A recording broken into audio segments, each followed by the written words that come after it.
politiques, ils écoutent les scientifiques chaque fois que ça sert leur cause. Et par contre, quand ça ne le sert pas leur cause, alors ils ne veulent rien savoir. Ça, c'est une question intéressante. En fait, les politiciens sont, de par leur dessein de carrière, extrêmement loin de la science. Quand on veut faire de la politique, on commence par faire des sciences économiques, des sciences politiques, des je ne sais pas quoi.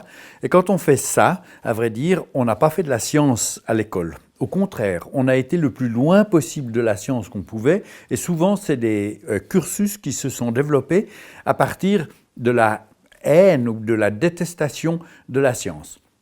Donc on a une population de politiques qui est extrêmement séparée de la population des scientifiques depuis très jeune. C'est deux mondes qui se parlent et qui se connaissent extrêmement peu. Donc il y a là une vraie difficulté de contact entre ces deux communautés. C'est une difficulté qu'on a beaucoup de peine à compenser. On a de la peine à faire des ponts, et on a de la peine à faire des ponts parce que les gens ne se connaissent pas, ils n'ont pas les mêmes us, ils n'ont pas les mêmes coutumes, ils n'ont pas les mêmes coiffeurs, ils n'ont pas les mêmes cafés, ils ne boivent pas leur bière au même endroit, ils ne boivent pas les mêmes vins, et ainsi de suite. Ils n'ont pas les mêmes femmes, ils n'ont pas les mêmes hommes, donc au fond, ils ont extrêmement peu d'occasions de faire connaissance les uns avec les autres. Et si on regarde un petit peu dans le passé, on s'aperçoit qu'après la Deuxième Guerre mondiale, d'aucuns s'étaient aperçus que cette guerre avait été gagnée grâce à la science et à la technologie. Et les Américains en particulier ont, à ce moment-là, développé un programme qui disait « si on a gagné la guerre grâce à ça, on devrait essayer de gagner la paix grâce à la science et à la technologie ». Et c'est un programme qui a extrêmement bien marché depuis la fin des années 40, comme ça, et qui a tellement bien marché que les scientifiques et les politiques, et la scientifique et la société n'ont pas vraiment eu besoin de se parler, parce que c'était évident. C'était self-évident, ça devait être comme ça. Et dans les années 90, on s'est aperçu qu'au fond, ces développements technologiques étaient quelque chose de beaucoup plus lourd que simplement apporter du bien et du progrès. En Suisse, on s'en est aperçu en 98, au moment où on a dû voter sur une loi à propos des organismes génétiquement modifiés. Et tout d'un coup, les biologistes se sont dit « oups !»